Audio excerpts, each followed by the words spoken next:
আসসালামু আলাইকুম এভরিওয়ান। চলে আসলাম একটা নতুন ভ্লগ নিয়ে। ক্যাপশন দেখে আপনারা বুঝতে পারতেছেন যে আজকে আমার বাসায় দাওয়াত না, আমি দাওয়াত খাইতে যাইতেছি। আজকে হচ্ছে মিমের বাসায় দাওয়াত। মিম হচ্ছে আমার ভার্সিটির ফ্রেন্ড।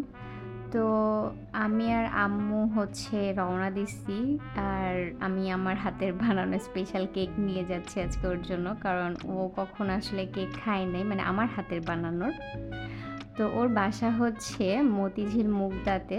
আমি আর আম্মু হচ্ছে মেট্রোতে উঠলাম। আর আজকে মেট্রোতে এত ভিড়, মানে কেকটা চাপা খাইছিল আর কি। তো যাই হোক, একটুখানি মেখে গেছিলো বক্সে, বাট কেকটা সহি সালামত পৌঁছাইতে পারছি। এবার মিমের ব্যাপারে একটু পরিচয় দিই আপনাদেরকে, যেহেতু মিমকে কখনো আপনারা আমার ভিডিওতে হয়তো দেখেন নাই।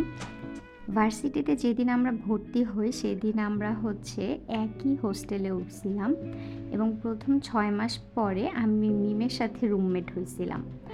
তো এরপর থেকে, মানে প্রথম 6 মাসের পর থেকে ভার্সিটির শেষ দিন পর্যন্ত আমরা রুমমেট ছিলাম। হল বা হোস্টেল যেটাই হোক না কেন, আমরা সবসময় একসাথেই ছিলাম। এবং মানে পুরো ভার্সিটি লাইফের সুখ দুঃখ হাসি কান্না আমরা সব একসাথে কাটাইছি। খাওয়া দাওয়া শুরু করে সব একসাথেই করছি আমরা সব সময়। প্রতিদিন তো আমরা এত গল্প করতাম, মানে আমরা দুজন 2 সেকশনে ছিলাম। সো আমাদের 2 সেকশনের যত গল্প আমরা দুজন করতাম সকাল আর সন্ধ্যার চায়ের সময়। তো ওই জিনিসগুলো আমি খুবই মিস করি। প্লাস দেখা গেছে এক্সামের সময় হচ্ছে আমরা খুব পড়তাম। তো যাই হোক, রেজাল্ট হয়তো অত ভালো করতে পারি নাই, বাট চেষ্টা করছি আমরা। তো ওই সময়গুলো আমি হচ্ছে খুব মিস করি ওর সাথে। তো কথা বলতে বলতে চলে আসলাম ওর বাসার কাছে। ও আমাদেরকে আগায় নিতে আসলো। এরপরে হচ্ছে ওর বাসায় ঢুকলাম। আর ওর বাসায় হচ্ছে একটা ছোট্ট মেহমান আছে, দেখাবো আপনাদেরকে এখনই।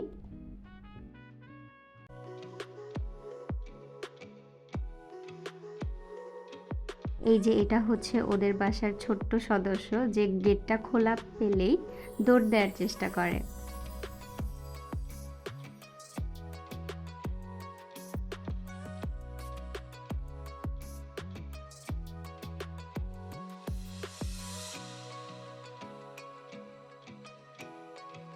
ওর নাম হচ্ছে রিও। ও যখন 2 মাস বয়স ছিল তখন হচ্ছে মিম ওকে নিয়ে আসে।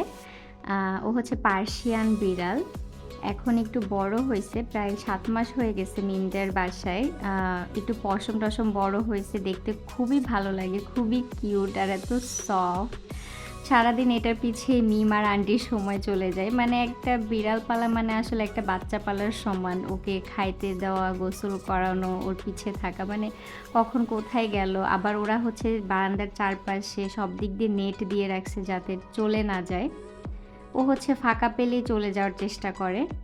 তো যাওয়ার সাথে সাথে হচ্ছে আন্টি আমাদেরকে শরবত দিল। এরপরে দেখলাম হচ্ছে রিওর হচ্ছে ক্ষুধা লাগছে, ও তো লাঞ্চ করতে বসে গেছে। সারাক্ষণ বাসাটাকে ওই মাথায় রাখে, সবাইকে ব্যস্ত রাখে। তো আমরা পৌঁছতে আসলে জোহরের আজান দিয়ে দিছিল।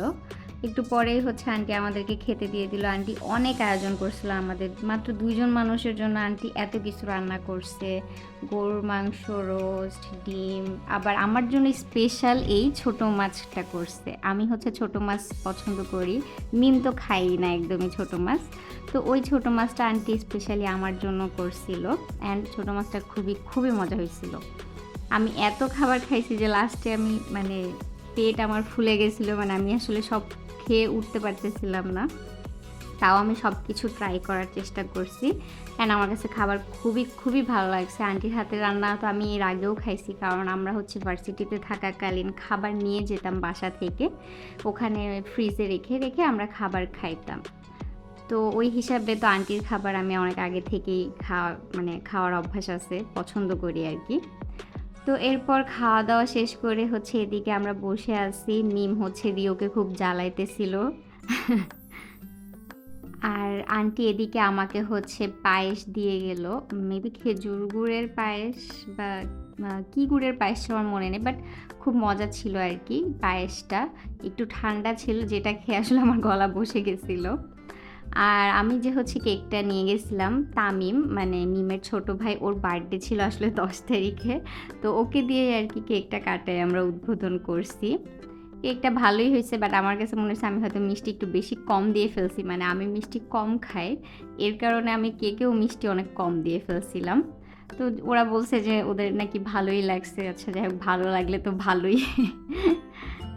দুইজন আমরা ঢাকা থাকা সত্ত্বেও আমাদের আসলে খুব রেয়ার দেখা সাক্ষাৎ হয়। এই যে যেমন মিমের বাসায় অনেক দিন যাবৎ যাবো করে যাওয়া হচ্ছিল না, ফাইনালি গেলাম। আর আমি আসবো বলে মিম আমার জন্য একটা জামা কিনছে। তো দুইজনেই হচ্ছে সেম সেম জামা হয়েছে। পরে আমরা ট্রায়াল দিয়ে দুজনে আয়নার সামনে অনেকক্ষণ ছবি টবি তুললাম। জামাটা খুবই খুবই ভাল লাগছে আমার কাছে। আমি হচ্ছে নর্মালি এরকম একটু পকেটওয়ালা বা মানে তাগা থেকে আমি আসলে জামা চয়েস করতে পারি না। আমি যখনই তাগাতে জামা কিনতে যাই আমার কিছুই পছন্দ হয় না। বাট মিম যেখান থেকে কিনে, মানে ওর ওখানের কালেকশনগুলো অনেক ভালো। তো আমার খুবই পছন্দ হয়েছে জামাটা। থ্যাংক ইউ মিম। এরপরে আন্টি হচ্ছে আমাদের জন্য বিকালে নাস্তা পানির ব্যবস্থা করে। আর আমার হচ্ছে চা খাওয়াটা খুব জরুরি ছিল, কারণ গলা বসে গেছিলো। তারপর আমরা হচ্ছে এক এক করে নাস্তা করলাম। নাস্তা করতে করতে অনেক গল্প করলাম। আসলে অনেক দিন হয়েছে মিমের সাথে আমার দেখা হয় না, প্রায় 6-7 মাস হয়ে গেছে। এরপরে হচ্ছে রিও ঘুম থেকে উঠে গেছে, ঘুমাইছিল আসলে বিকালবেলা। তো এরপরে ওকে এই চকো টাইপের কিছু একটা খাবার দিচ্ছিল, যেগুলো আসলে বিড়াল খুব পছন্দ করে। আর ওকে একটা কিউট জামা পরায় দিয়েছে মিম, এটা আসলে শীত উপলক্ষে কিনছিল ওর জন্য। এত কিউট লাগতেছিল রিওকে। এরপরে মাগরিবের আজান দিয়ে দিল আন্টি। এরপরও আমাদের জন্য নুডলসের ব্যবস্থা করছিলেন। নুডলসটা খুবই মজা হয়েছে। নর্মালি আন্টি দেখা যায় রাজশাহী গেলে একটু টুকটাক আমাদেরকে বানায় খাওয়াইতে পারতেন।